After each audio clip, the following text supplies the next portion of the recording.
really haven't done a video like this in a while, but there really wasn't much to talk about. But after seeing Kevin Owens' documentary that was on the WWE Network, it was WWE 365, what they did on Kevin Owens from SummerSlam 2016 to SummerSlam 2017.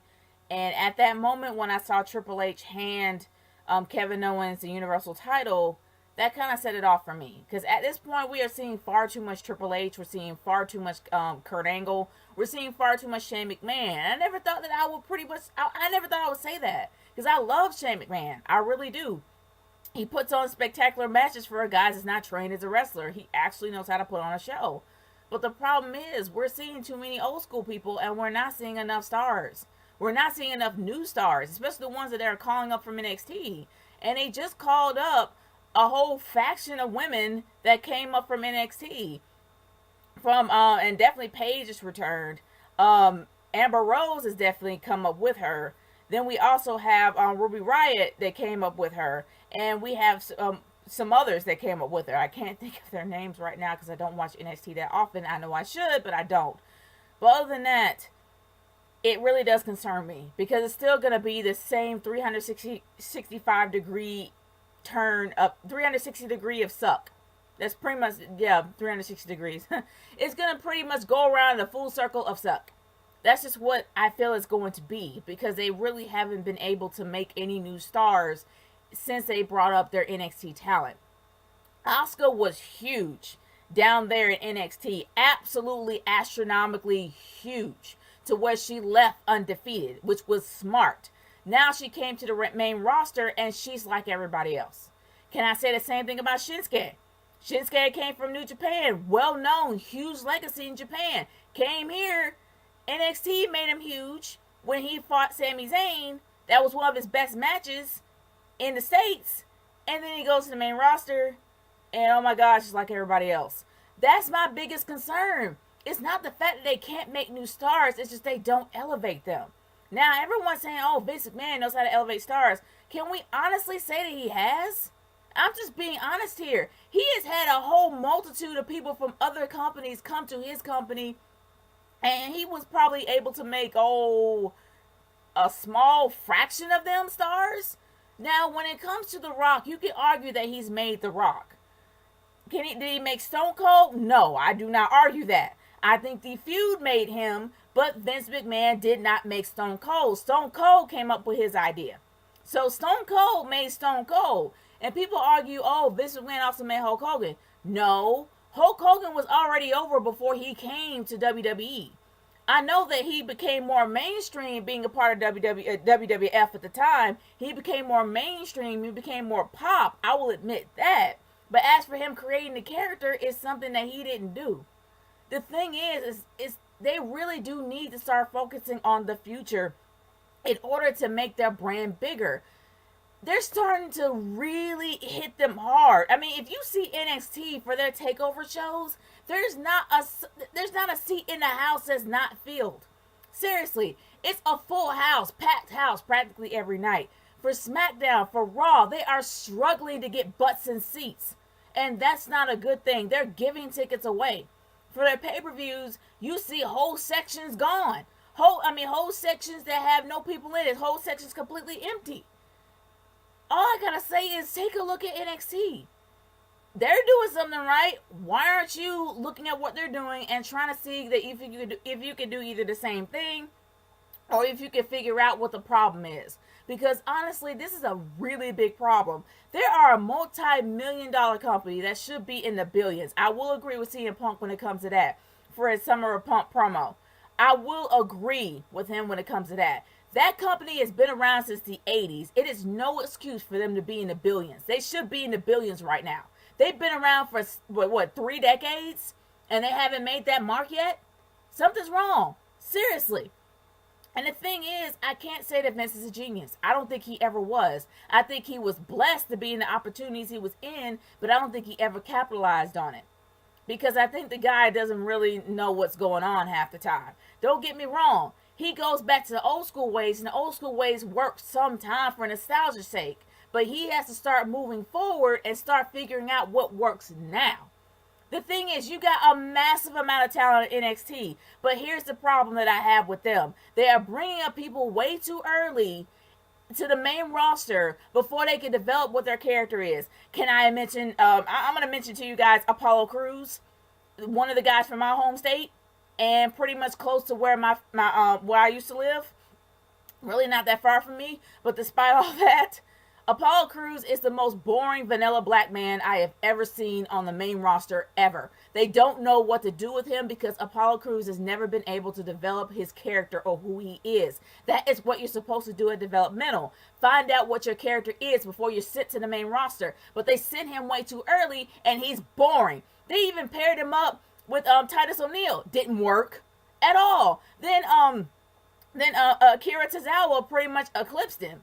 The thing is that you have to have time to develop your character. And I can even mention Dana Brooke. Dana Brooke has a huge amount of potential to be a great heel. When she was paired up with Emma, when Emma was there at the time, they were an amazing duo. They really were. They played off each other. They had great chemistry. But the problem is they brought up Dana Brooke way too early and way too quickly to where she is a joke. She really is. And it's not her fault. It's the fact they brought her up way too early. Now, when it comes to Ruby Riott, I got no problem with Ruby Riott, but I really do feel that they are going to literally make her like everybody else. And if they're trying to bring up the women's roster and make the women's roster great, because I'm not going to lie, NXT, their women's talent eclipses them by far. So if they're trying to bring them up to that status, they got to start working on developing new stars. They can't even work on the stars they got. And even with the men that come up to the main roster, they're like everyday schmoes. Seriously, when it came to Bobby Roode was huge in NXT. The whole Glorious gimmick was great, but now it's a Glorious gimmick joke. I mean, the fact that you feud with Dolph Ziggler over gimmick infringement, well, not gimmick infringement, pretty much over a gimmick period, is just dumb. It really is. They're not giving them enough time on the screen and enough creativity to work with. Not to mention enough feuds that is decent enough to look at. So my thing is, why are they relying so much on the old stars? I know they feel the old stars will put butts in seats. That will work to a certain extent, but even that gets old. Even that gets played out. The nostalgia thing is great for a while, but even the nostalgia thing is going to die out very fast because people are going to want something new. So the thing is that you can live off of that gimmick for a while, but it's going to get old. With Shane McMahon, I love Shane, but if Shane's on the screen far too much, he's going to be like Stephanie. We're going to wish that he's gone. The same exact thing with Triple H. And in my humble opinion, Triple H can't go the same way he could. His career started to decline after 27 with his Hell in a Cell match. And then you can see that he can't hold his own in the match anymore. He can't. He needs somebody to carry him. So if you know that, and you know that he's not going to be able to make it for that long, you're going to have to find somebody to take over. John Cena's on his way out. He even told you. The dude's 40. He's 40. He doesn't want to do anymore. He's been in his A game for many, many years. He wants to lower it down, and he wants to bow out and do something different. Same thing with Randy. Randy is already in and out. We barely see the dude. So we know he's on his way out. Seriously. And honestly, they need to start focusing on finding new stars to take these guys' place. And don't depend so much on Roman Reigns. Because nobody's going to like Roman Reigns if you're going to force feed him. It's going to have to be a slow build. And he's getting some respect being with the Shield. But they have to keep the Shield together for a little while longer and then split them up. Because Seth Rollins and Dean Ambrose would be fine by themselves. But nobody likes Roman. So you probably need to find somebody else that will actually take their place. And that will actually be better than them. And they have a multitude of stars right now to actually capitalize on that. And with NXT, instead of bleeding the well dry, allow these people to find who they are first and bring up a few. Not a huge mass.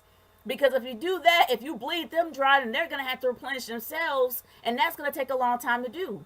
So the thing is, what they're doing is depending on their old stars in order to bring in, butts and seats. It's only going to last for so long. But they need to start looking for the future, looking towards the future, and actually start elevating the stars that they have now. Because some of these people have been in the game for a long time. They're just in WWE for the first time. There's not any new up-and-comers that have like a complete blank canvas. There's not many of them around. But if they are, and you see that they actually have potential, elevate it. Don't bring in the old crew. Let the old regime stay away. Let them retire to pasture. especially Stephanie. I'm starting to get tired of her now. Don't get me wrong. I really am impressed with Women with Power, but she's getting on my nerves. Seriously. But other than that, guys, my overall thoughts is just I really feel that WWE needs to start capitalizing on their future now before it actually does hit their bottom line a lot harder than it is now. The fact they got rid of Pyro, that's something serious. Because it's supposed to be a multi-million-dollar company or billion-dollar company, as Vince keeps throwing out there. If you're a multi-billion-dollar company, then you wouldn't have to cut costs. You wouldn't have to have a mass firing every year. You wouldn't have to get rid of Pyro or any kind of sort of excitement that actually made people excited about going. You wouldn't have to make all those cuts if you actually did have the money. But with all their bad investments and all their mistakes, they're losing more money than gaining it. And I wouldn't be surprised that sometime this year or next year they're going to bump up the price of the network. I wouldn't be shocked at all. But other than that, guys, I have talked far too much about this, but I really do feel they need to start focusing on their future stars instead of bringing in the old. But I want to hear your thoughts about this. Leave your comments and your thoughts in the comment section below. Let me know how you feel about this, because honestly, if they keep this stuff up, it's just going to be downhill from there. But that's just my opinion. I want to know what's yours. Nature Girl 30 signing off. Peace out, y'all. I'll see you later.